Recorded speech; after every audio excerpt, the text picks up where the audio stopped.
practice today. Get ready as I dig out all the goods from Richard's proprietary marketing consulting methods. Now you'll learn how to do it by example in this 2-part recording called Marketing Consulting Client Case Studies. Enjoy.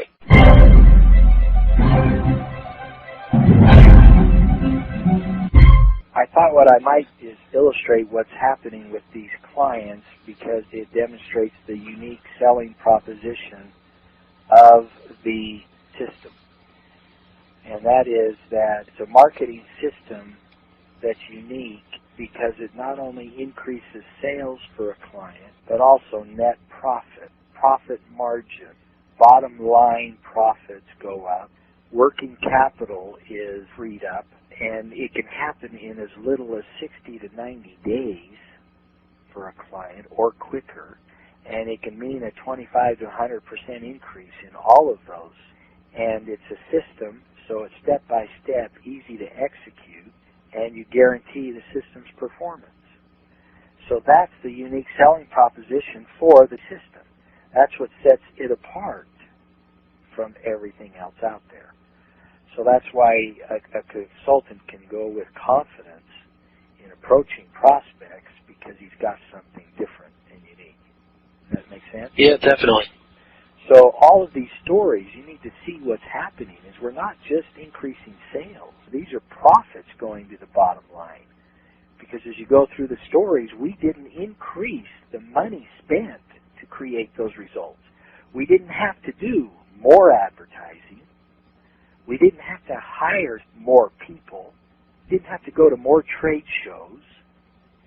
And so we're freeing up capital because we're better allocating the scarce resource. And that's so important. And that's what's so neat about this system is because it leverages these hidden marketing assets in a way that you can create these results without asking your client to spend huge amounts of money, except which, of course, to pay you. So, that's fair, though. That's fair enough. And so the client still gets all that return for years to come. That's important because that's the unique selling proposition for the system.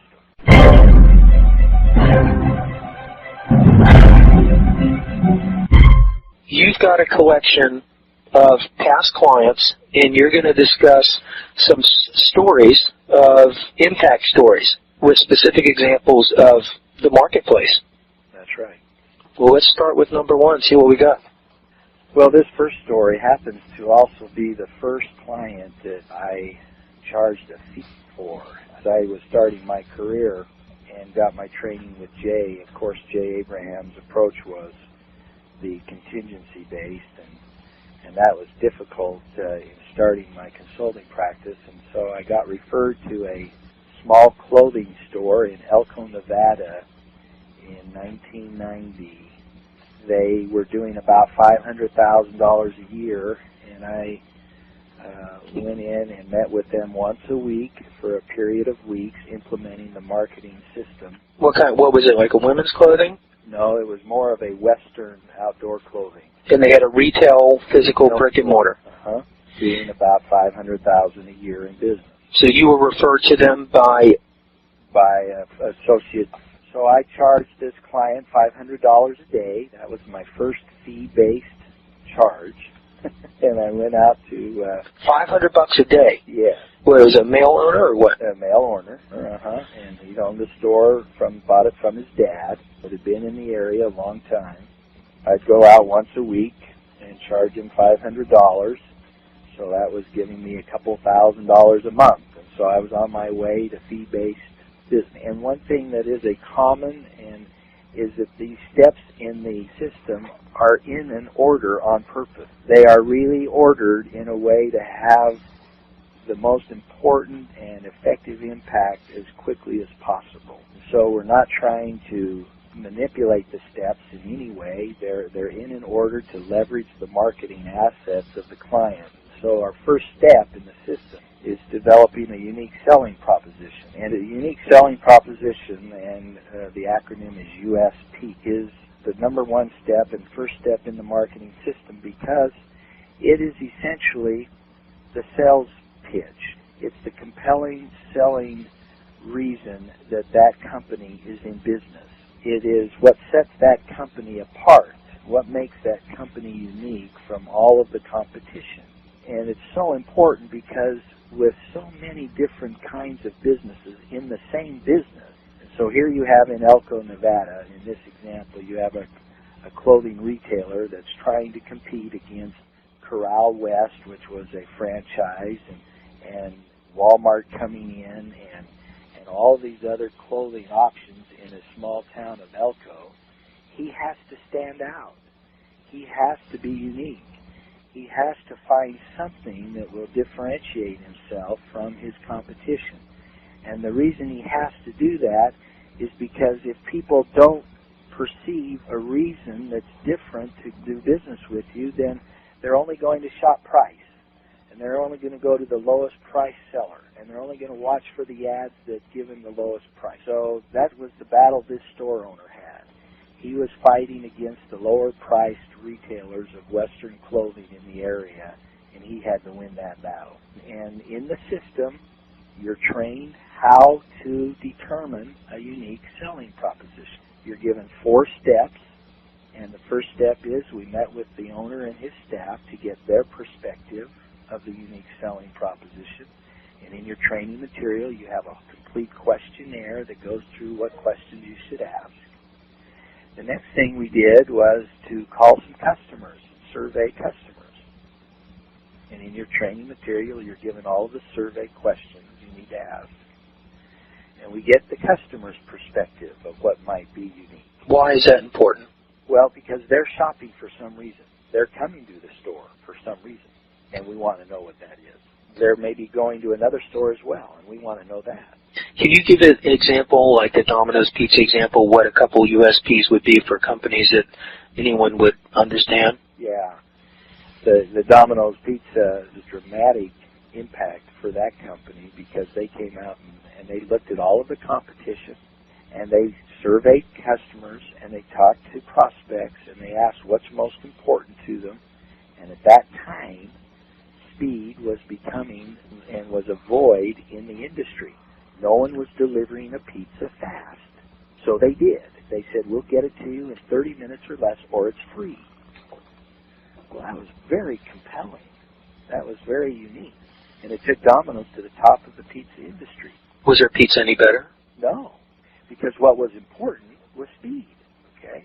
But now over time, that has not become and maintained itself as a unique selling proposition. Because now people can get pizza in 20 minutes, anywhere. So it's no longer unique to Domino's.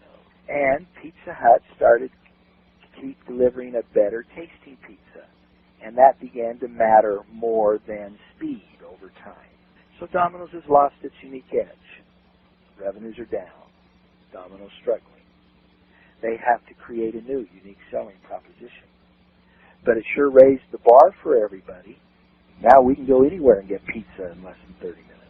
And good tasting pizza. And it was profitable. Another good example is LensCrafters.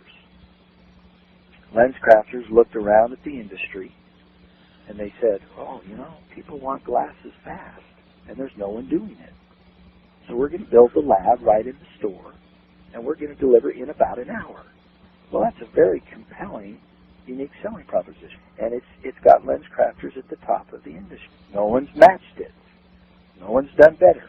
And so it continues to be an effective, unique selling proposition. Another good example is the battle today between Walmart, Target, and Kmart.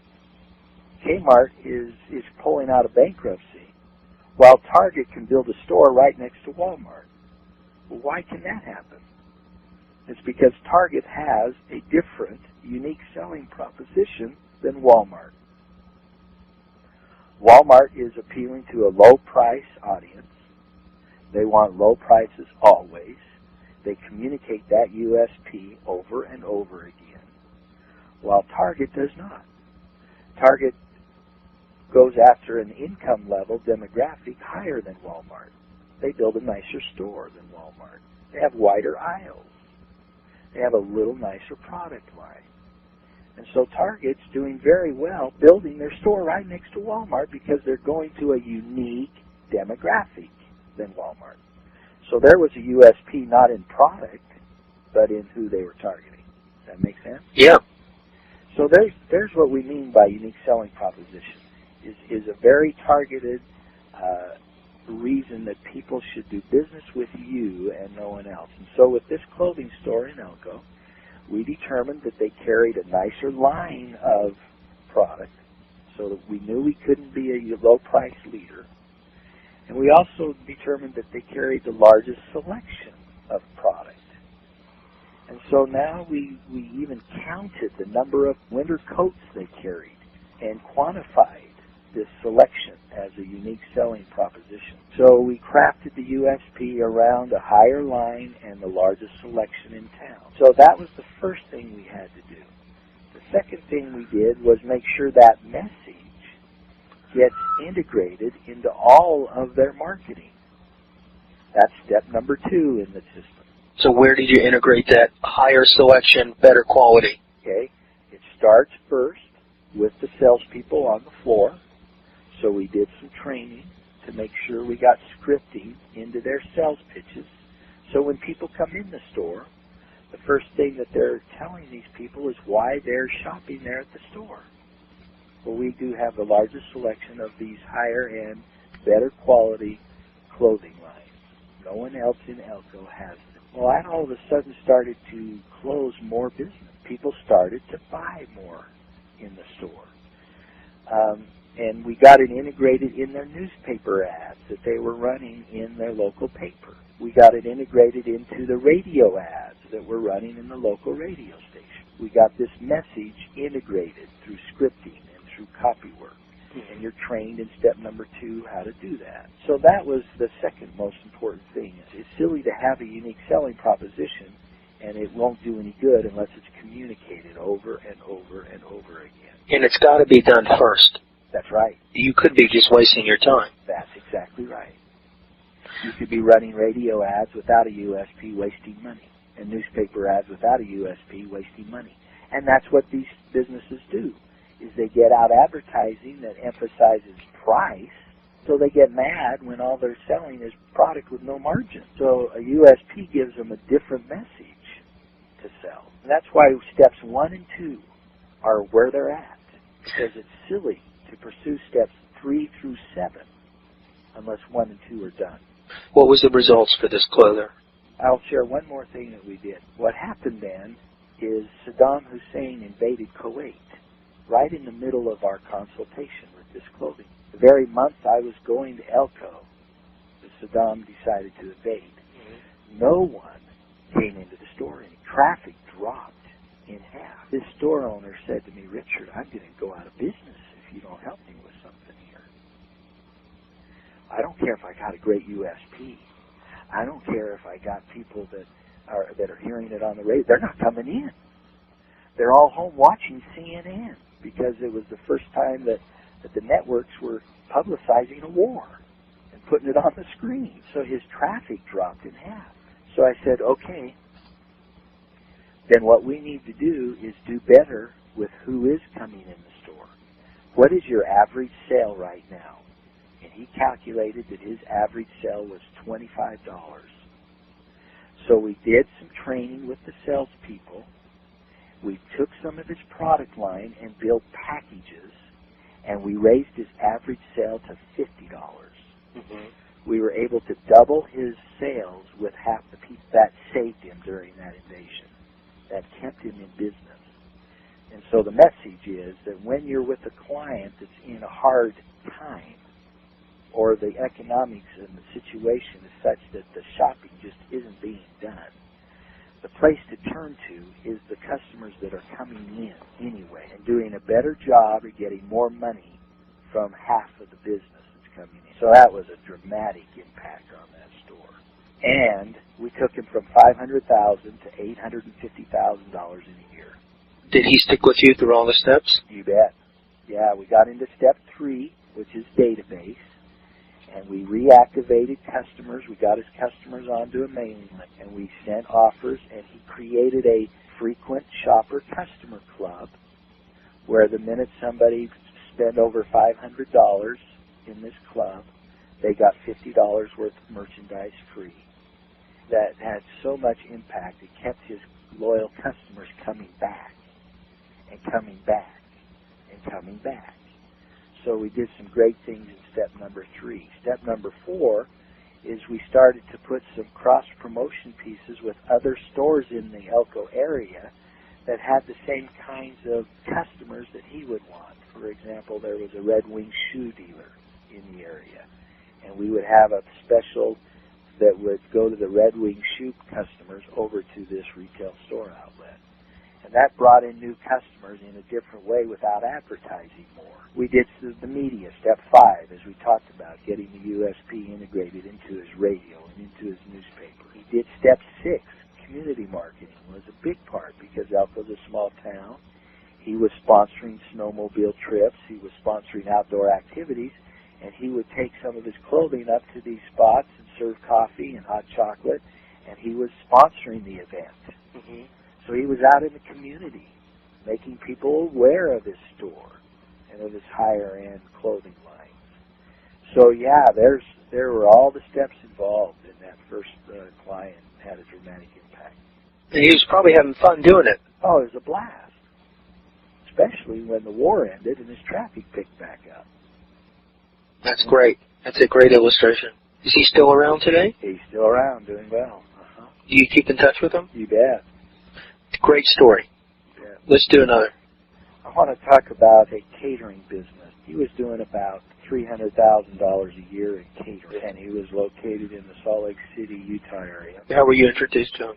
My direct marketing contacted. So you're a phone guy. This is your phone guy, called this guy cold, set up an appointment, and you went through the opportunity analysis. Exactly. Then he said, let's do it. That's right. Well, the most important thing that the training gives a consultant is teaching you how to spot the hidden marketing assets that an owner may not see. And so a typical owner, and this was the case with this catering, I go in, he's doing about $350,000 a year, and he says, I need more customers. And I said, well, how are you getting customers now? He says, well, I have the largest Yellow Page ad in the Yellow Page book, so I have a full page ad.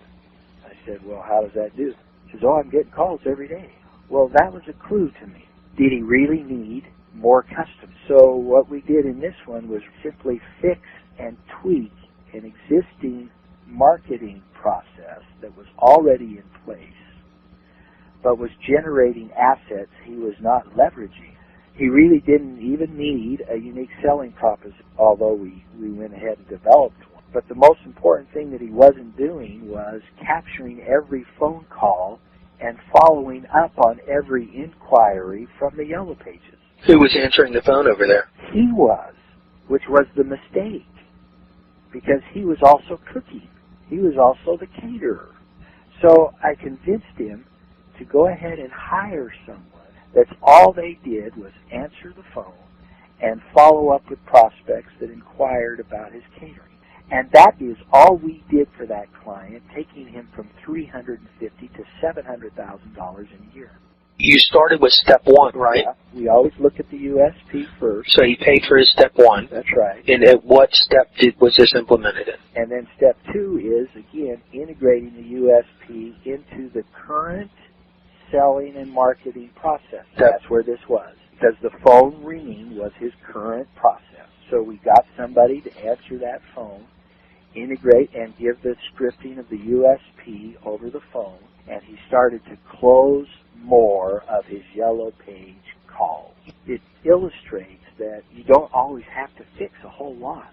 All we did on this one was fix the sales process already. And he couldn't see it. He couldn't see it. So the message to consultant prospects out there that are looking at the program is that the USP for the program is training you how to spot these hidden marketing assets. I would think these things are going to jump out at you when you go through that opportunity analysis worksheet. That's right. That's exactly why we created that worksheet, was to help you as a consultant see these assets and help the business owner see them, because they're the ones that are usually missing them. Okay, that's excellent. That would be related to increasing conversion. Yes, that's right. See, because 7-Step Marketing System grows a business 3 ways. Increases the number of prospective clients, increases the conversion rate of prospective customers to paying customers, and increases the value of each customer. So you recall back to the clothing store, we didn't have a chance to increase the number of people coming in the store because of the war. So we had to go to step 3 and increase the value of each customer and raise the ticket from $25 to $50, and that survived the business. The second case, the caterer, we had plenty of prospects coming in the door. He couldn't take any more. He was too busy as it was. Well, a traditional advertiser or a traditional marketing consultant would have come in and said, well, we've got to get the phone to ring more. You need a bigger Yellow Page ad, or you need more newspaper ads, or you need to be on the radio, which is just exactly opposite of what this business needed. They needed training in step number 2, which was a better handling of every inquiry coming in. And so you can see the beauty in the flexibility of the system is it allows the consultant to go where the opportunity is the greatest and provide the most value to your client. That's great. Oh, here's a great one. Here's an attorney in the Salt Lake, Utah area. Were all your clients in that area? Uh-huh. Yeah. You're working right in their backyard. Oh, yeah.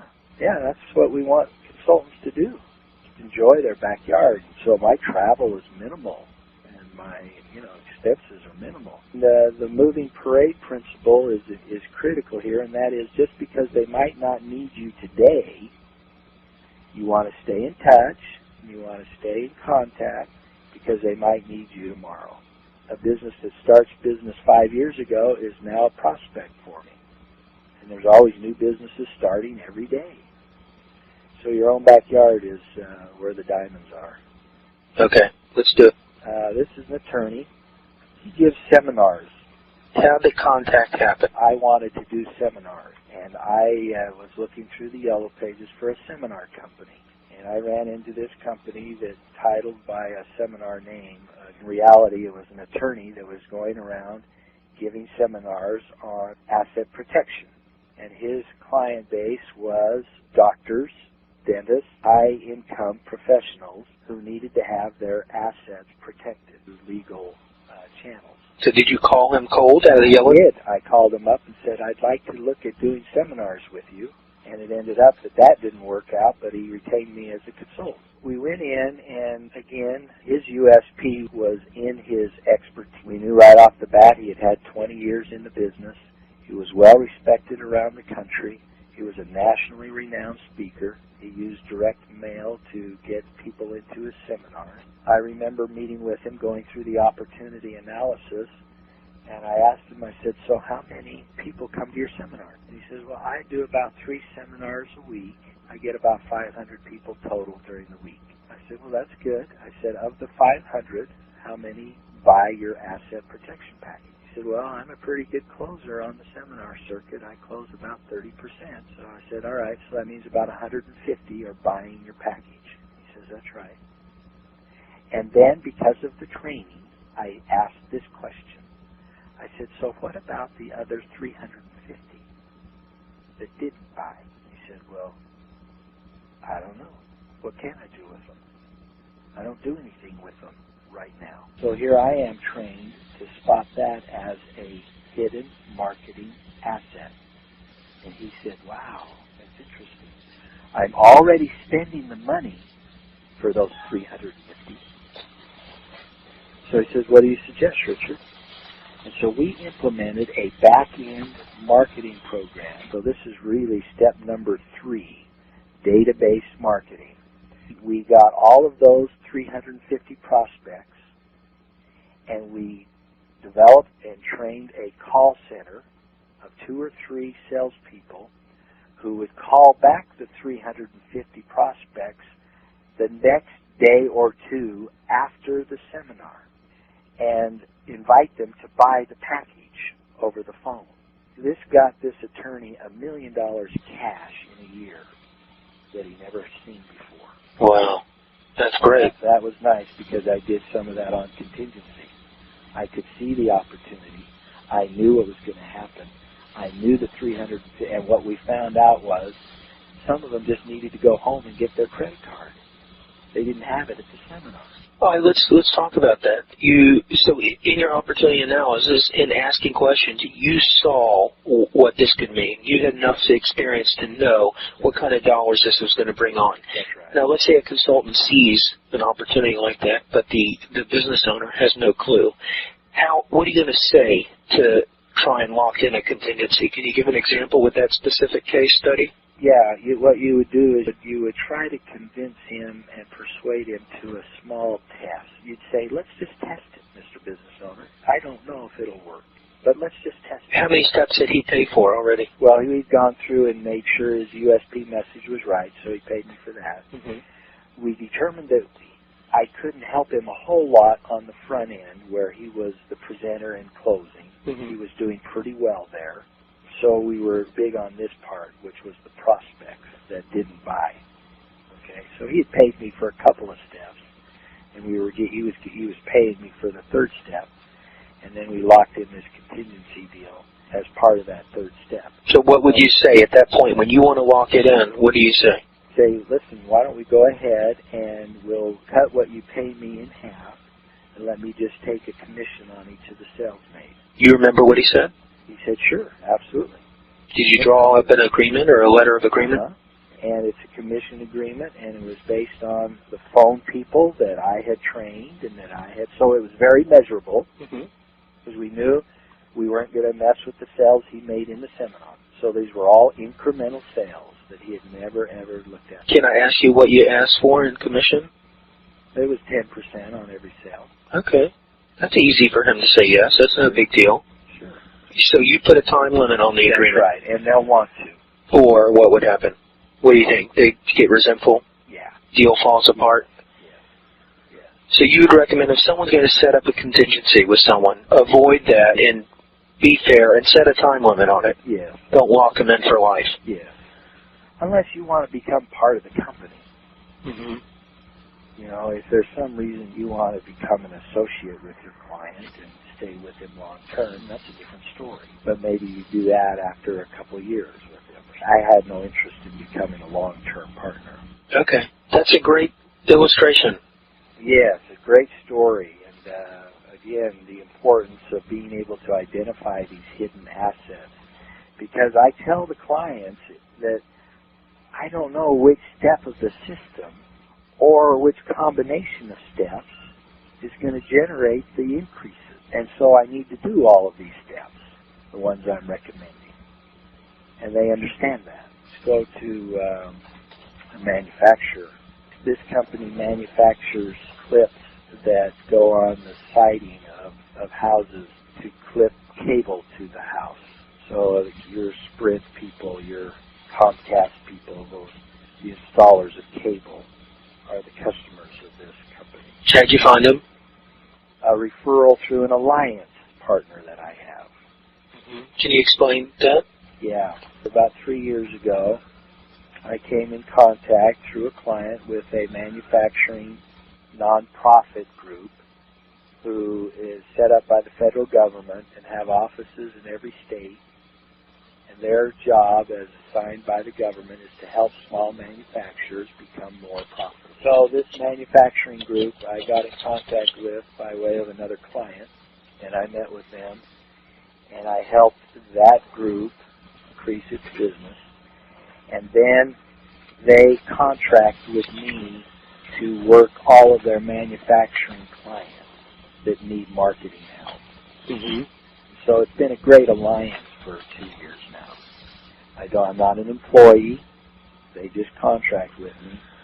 And it's an 80-20 split. So I pay them 20% of the fees, and then I get 80%.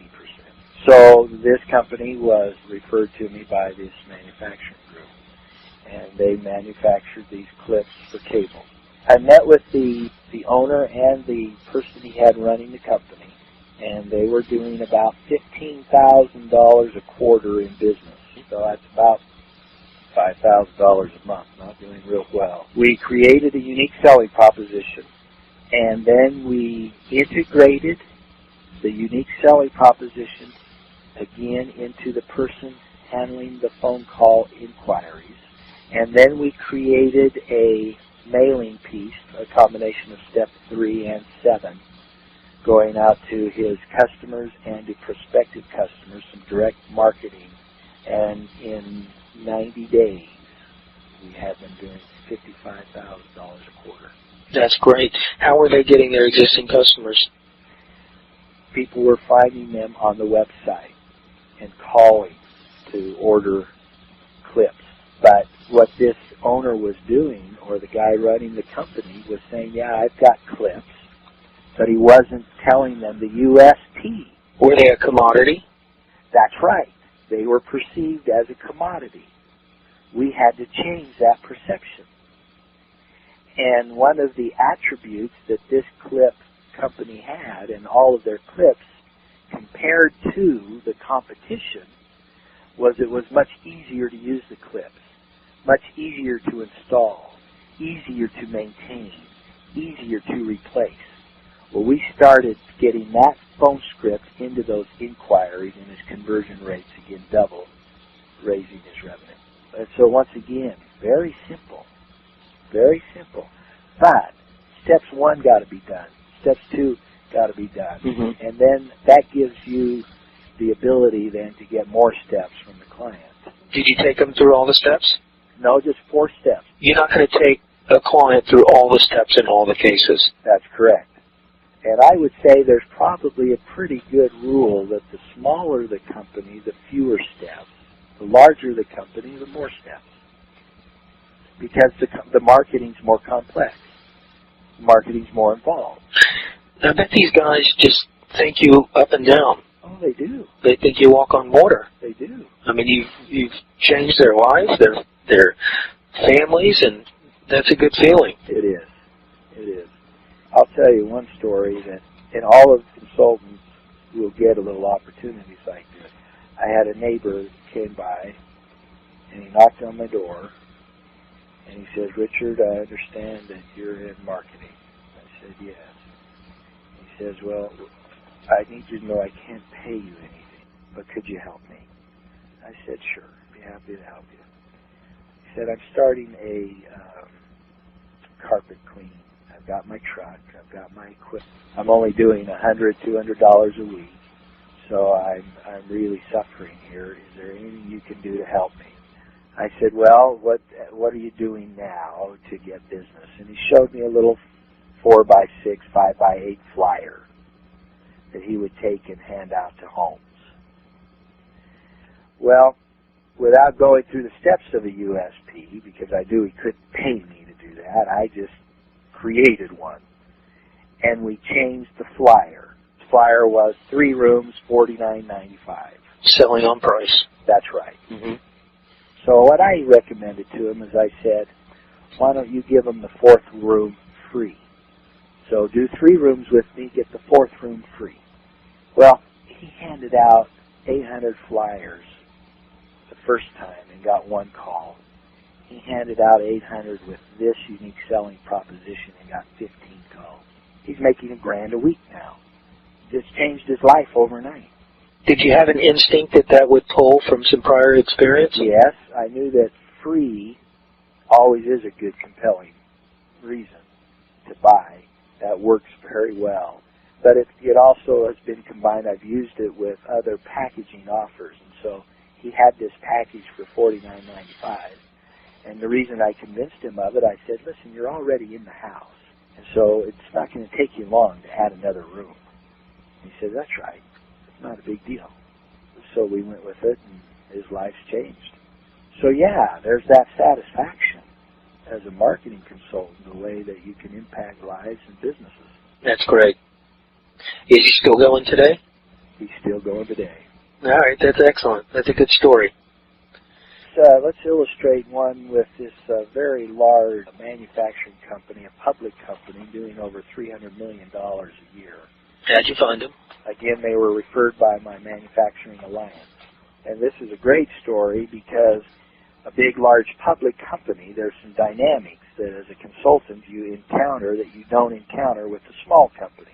You have different levels of decision-making. It's usually a little longer sales cycle to get the deal closed. You invoice them, and then they pay you. And so it's a little different dynamics than you might have with a small company. Where were you when the call came in? Who called you from the company? What position were they in? They called me because the manufacturing group that I was associated with recommended that they call me to help them with some marketing issues. This manufacturing group, they have their own assessment, and so they're going in making assessments with clients, and during that assessment, the need came out for marketing. And so here was a division manager, the manager over commercial product applications for this large public company, called me and said, Richard, we'd like to meet with you because we're introducing a new product to the medical industry, and we want to know how we should best do that. So they made product already to the military, was a big customer of theirs, and they now wanted to take this same product and apply it to the medical field in a commercial application. So we met. They paid me for step 1. They paid me for step 2. They paid me for step 3. They paid me for step 4. This was a little division. They had one salesperson that was responsible for getting this product out to medical companies. Let me interject. Now, you've got a huge company here. You know they got money. You're not dealing with mom and pop down the street. What's your decision-making process of what to charge this guy? Well, I knew that they could pay more, and so I charged more, $4,000 a step.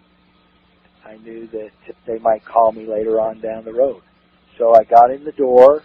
It was a nice fee, and we did the unique selling proposition. The one salesperson that they had before we met was doing a little bit, maybe $50,000 a year in medical sales. So we created a unique selling proposition. And what was neat about this is they were keenly the expert in what they did and the products they developed. And so I recommended to them that we set up a newsletter. These medical clients aren't fast buyers. They have to test product. They have to get product approved by the government, and they just got to go through a lot of hoops before they can buy product. So I knew the sales cycle wouldn't be that fast, and so I knew that we had to, what I call, drip on the prospects. So we had this company develop a newsletter that would be sent out to these prospects on a regular basis, reminding them of the expertise available. The salesperson was not doing any kind of follow-up, so we had to do a lot in step 2 in getting the salesperson into a selling system that was leveraged and was accountable. And so we did all of that. He said, okay, thank you, Richard. We're all done. I'm going to call you back in a year if we want to do it for another division. So I'll see you in a year. Because he knew that the sales would take that long to develop. Mm-hmm. Well, a year later, he called me up. He said, let's go again. I got the data. We're over $400,000 in a year from under $50,000. Wow. In medical equipment. And so he said, let's do it for another division. Who wrote the newsletter? He did, because he has the expertise. And so right now, I'm currently retained by them, working this other. You charging them more this time? About the same. That's excellent. Again, a manufacturer, and these are all different kinds of businesses. So and that's what happened with this audiologist that I worked with. How'd you get the client? Contacted by our phone work. I went in to see him, and he showed me an advertising campaign that he had paid an ad agency $20,000 to create and to put into the newspaper. Mm-hmm. And he looked at me and he said, Richard, I didn't get one call. So it totally failed and lost him $20,000. Wow. And I said, well, here's what I'd like to try and do. Number one, there's nothing in this newspaper advertising that tells me why I should come to you. There's no unique selling proposition. And so he paid me to do that and create that.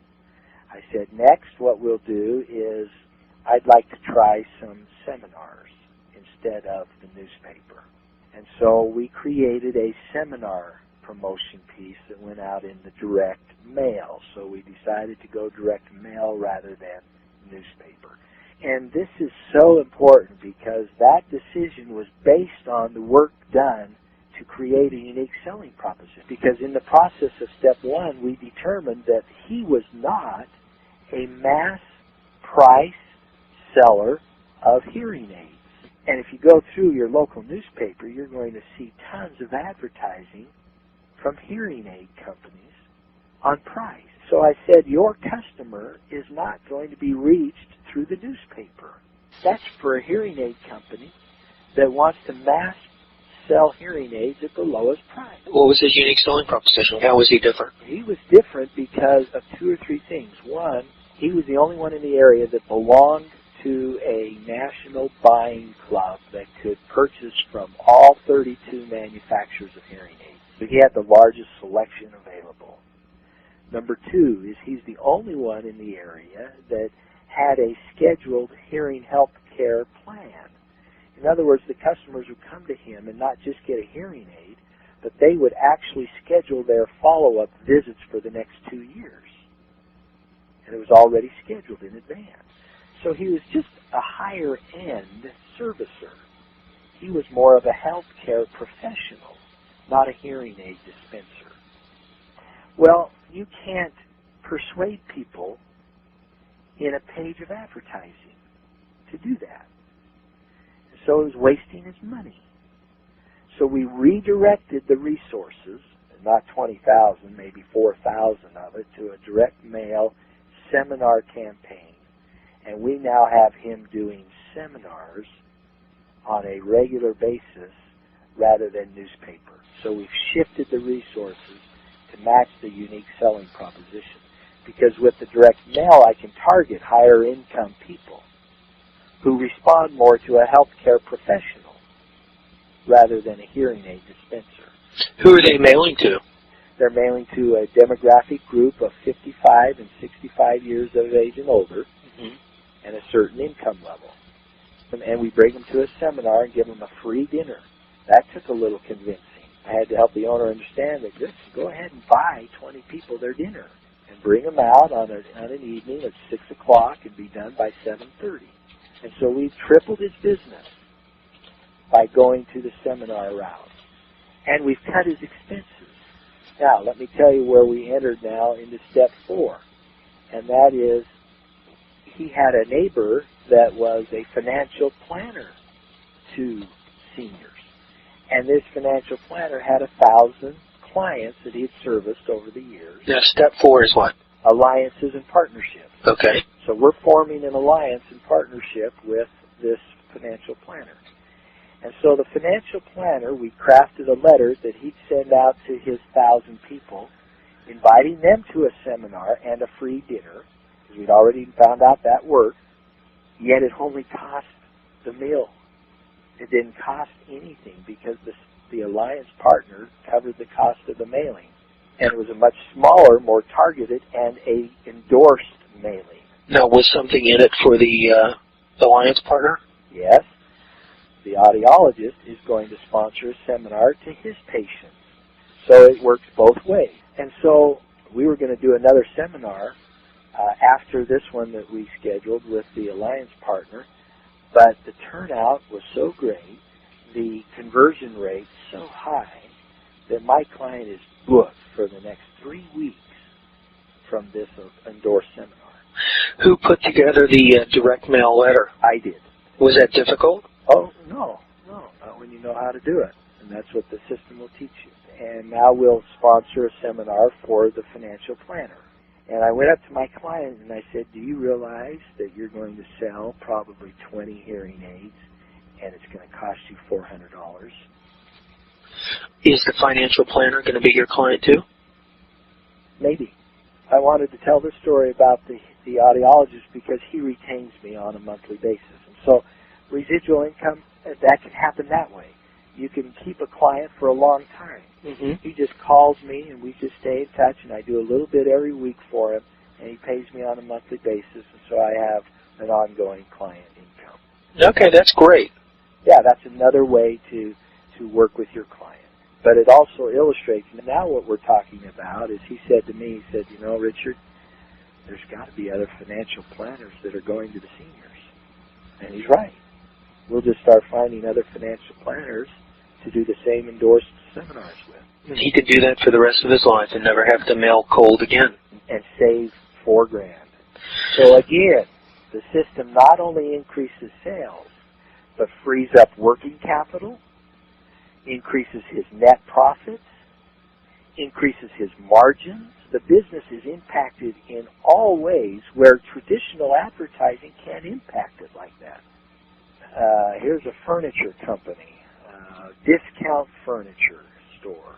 Mm-hmm.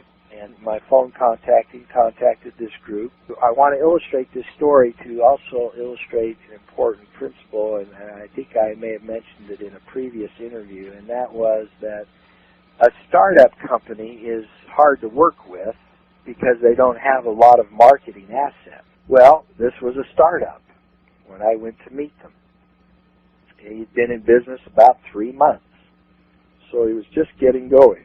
Well, the reason that I went ahead and took this client is he was willing to pay me to help him build the assets. So that's important, is don't say no to a startup just because he doesn't have assets. If he has some capital and is willing to pay you as a marketing consultant to help him build up the assets, that's okay. So he did. But he was doing about $4,000 net profit a month. So he was grossing about $10,000, $12,000 in sales, keeping about a 40% margin. So I said, well, we need a unique selling proposition. So he paid me for that. I said we need to then get it into the ads that we're doing. And he was doing some newspaper ads, and he was doing some coupon ads with the local coupon company. I said, let's get the unique selling proposition into your son who's running the store. He needs to be selling this with people coming into the store. And then I said he needs to track everyone that comes in and doesn't buy because I want him to make a follow-up phone call in 2 days and see if they're still interested and would like to buy what they were looking at. So we did really 3 steps, and we developed some letters for the customer base that they were building up. And then we did step number 4, which was alliances and partnerships, because what we did was we created a promotion piece that could be used by a title company. When people go in to sign and buy their house, they go to a title company. Well, this title company liked to reward their customers with something. So we gave them a $75 gift certificate to the furniture store. So we have a partnership going on. We have people buying new houses. What do they need? Furniture. So we have a title company that wants to give their customers something to say thank you for doing their closing at their title company. And the way they'll say thank you is giving them $75 value towards furniture at the store. And so now we have step number 4 in place, generating customers from a title company. So we don't have to go spend media dollars to drive people into the store. This is so important for consultants to see this. And so we're generating more traffic.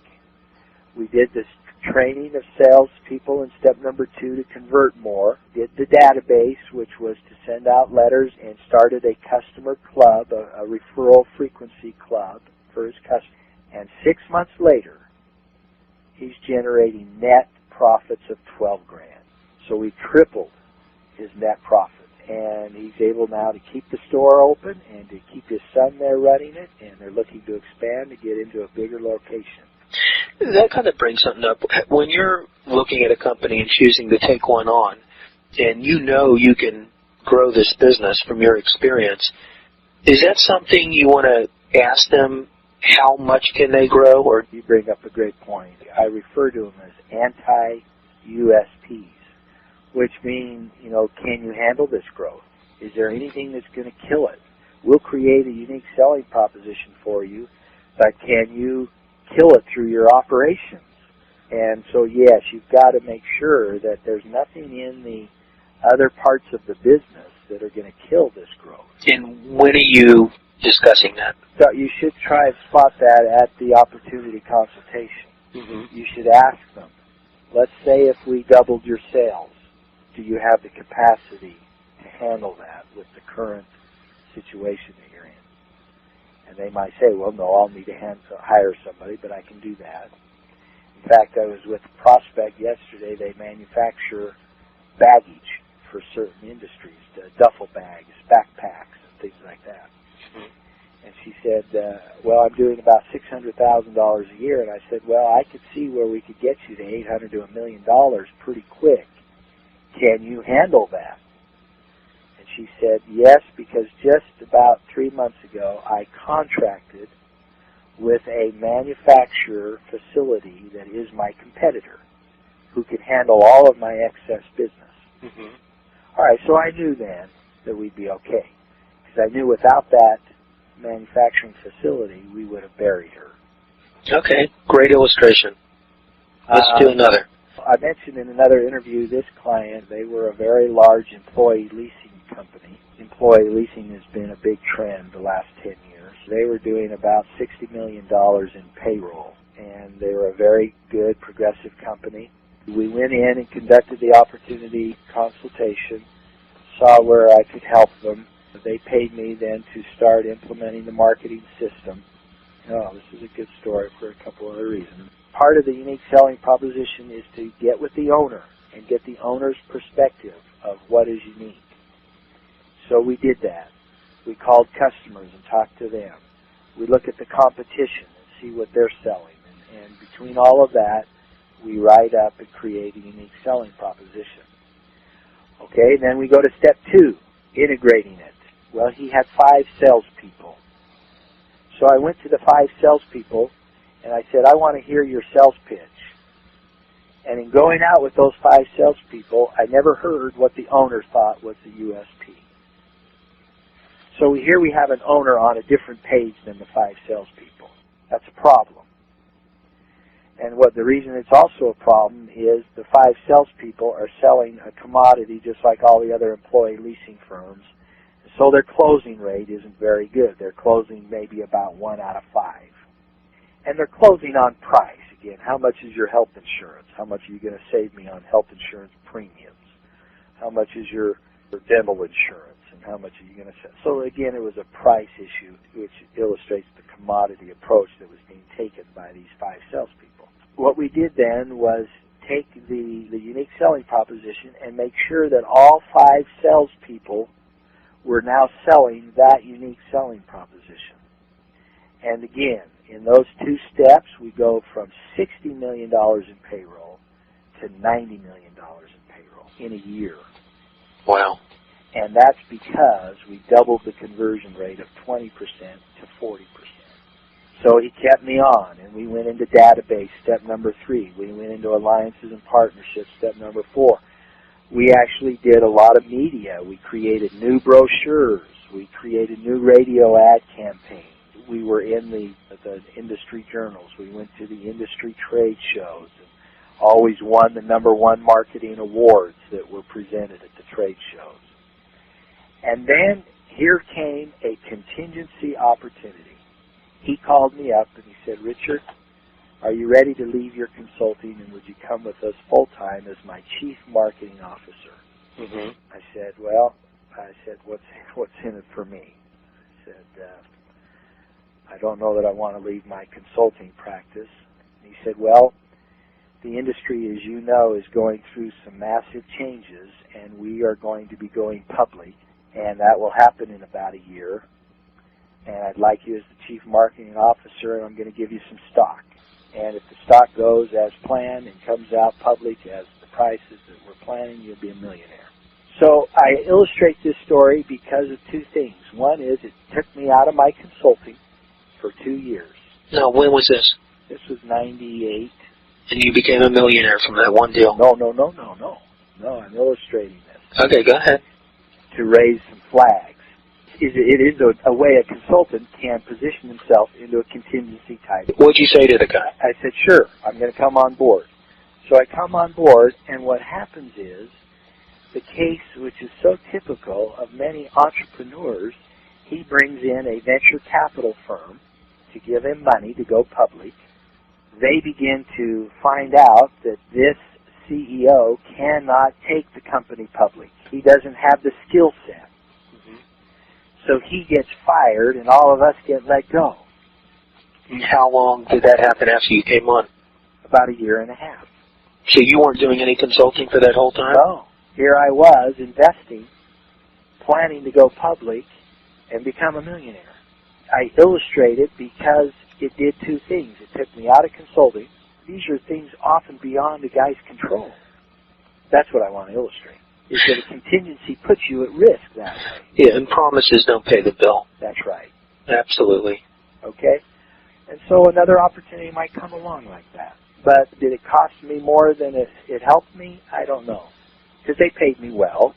I mean, I was paid well as Chief Marketing Officer. And so I had nice benefits.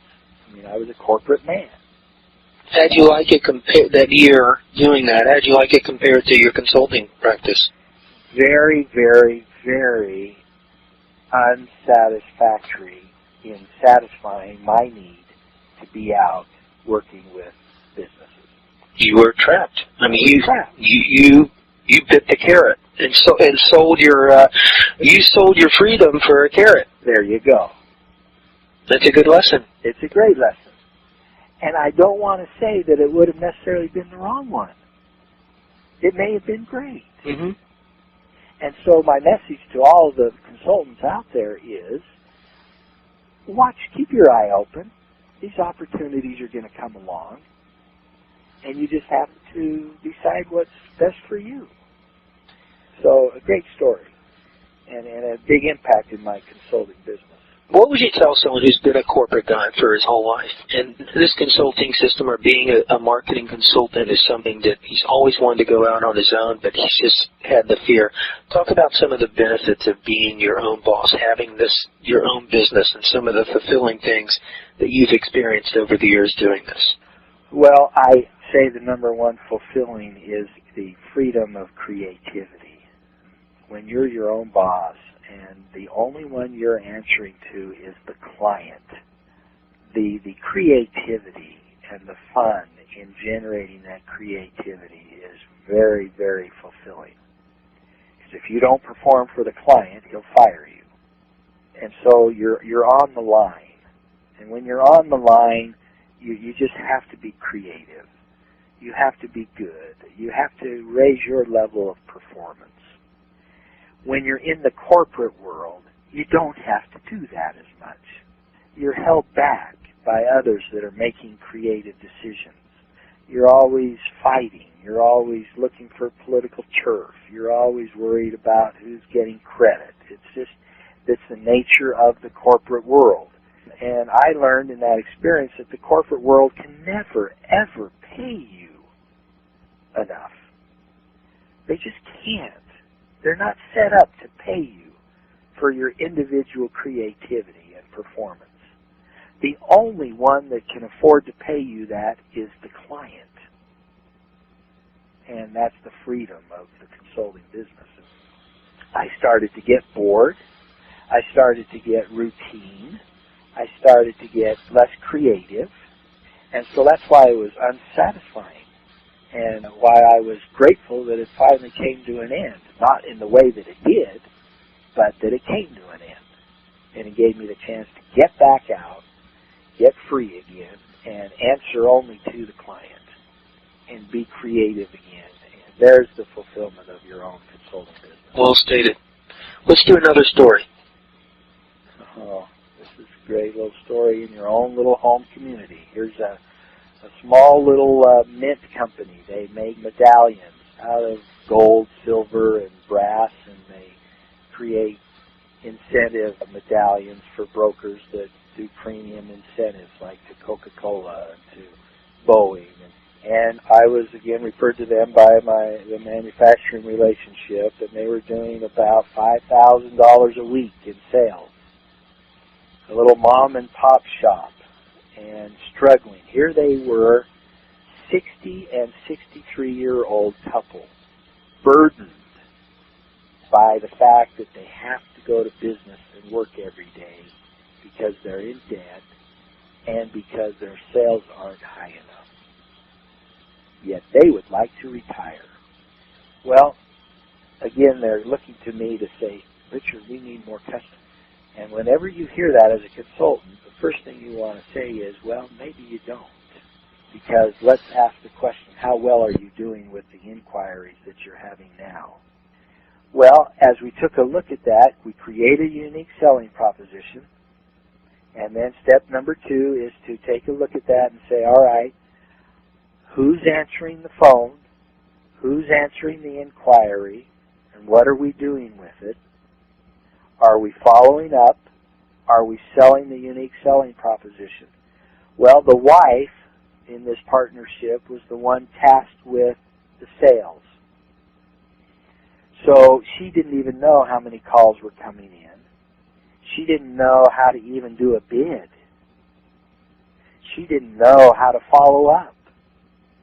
Yet, after a couple of weeks of measuring, we found that she was getting inquiries every day for bids.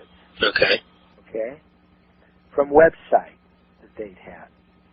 And yet these bids were not getting converted. She was not closing them. Because she said, Richard, I don't know what to say to them. So, based on these stories today, we now know what to say, and that's the USP. So we trained her and helped her to manage each inquiry better. And here, 3 months later, they're doing $12,000 a week instead of 5. And it's a burden that's lifted. It says, now when someone calls, I know what to tell them. And so it's been great. We've got them at capacity right now. They're handling enough that they've got because they're handling each inquiry well and doing well. So how many steps have they gone through with you? Steps is all. And let's talk about how much time have you spent, really, if you added up the hours of time you spent with this couple? 10 hours. 10 hours total. They've paid me $3,000. It's a great story.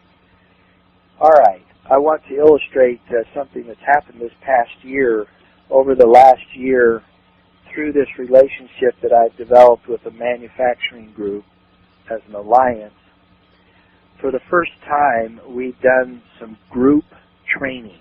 I hadn't done that. I've always worked with clients one-on-one because I didn't know how I could do the group training profitably. Well, it so happens that in all of your states out there, in all of your communities, there are parts of the government that provide training funding for businesses and their employees. And in this particular instance, this funding is available from the state of Utah.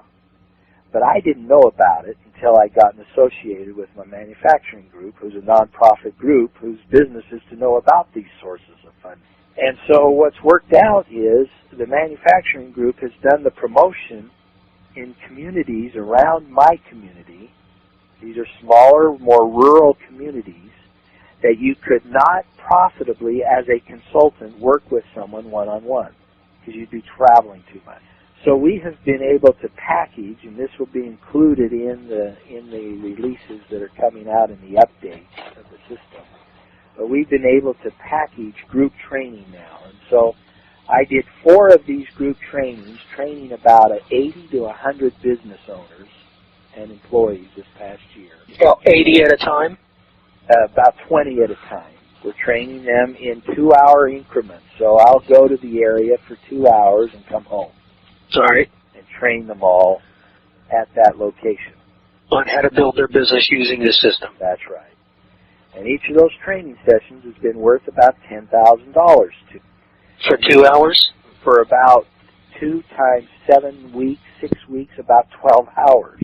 What is exciting is these business owners who never ever could afford to pay someone one-on-one what I would need to be paid. They get funding from the state at $500 an employee, and they have to pay $125 of that. So the government funded $375 of the $500, yet I got paid the $500 per employee. Every state has some of this type of funding. It might be through their economic development centers. This one was called Custom Fit for Utah. Mm-hmm. And so we want to encourage your consultants to understand that here's a new way to deliver this system, and that is through government-funded training, because that way they can get paid what they need to get paid, but they'll be able to attract businesses that couldn't afford to pay them otherwise. And does this state pay them quickly? Oh, yeah. Who pays you? What it happens is the manufacturing group is the one that gets paid first, and then they turn around and pay me. Do you have to wait for your money after the training? 30 days. That's fantastic. And that way, you're just simply delivering the steps differently than if you were one-on-one. So if someone signs on, goes through your system, this is just one way of them earning income. That's right. And it increased my income $40,000, $50,000 this year. Yeah. Because I hadn't done it before. Mm-hmm. I'd never done this group training. I had never found these sources of government funding that are available. And so we want the consultants to be aware of that. Well, how do you prepare for a training like that? You got 20 people. You're going to handle all this. What are you going to print out? What are they going to walk home with? How do you do this? They're getting the 7 steps modules that have been prepared for the web and that are now available in manuals. What we've done is we've written and taken the 7 steps and turned it into a self-study course by the business owner. So as a consultant, all you got to do is go through those manuals. When you're doing your presentation, are you using a projector or anything? I'm using sometimes my laptop with the seminar, the PowerPoint seminar material that's going to be available to the consultant. So you've got this thing all on PowerPoint? Yes. You're just doing your PowerPoint presentation and walking them through it? Yeah. And you've got this PowerPoint presentation ready? That's right. So as a consultant, you're going to have the manuals, you're going to be able to use those and make that part of your group training.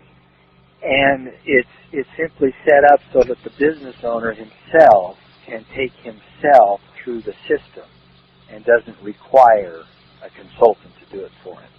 This next case study revolves around a financial planning firm. They were doing about $3.5 million a year in business.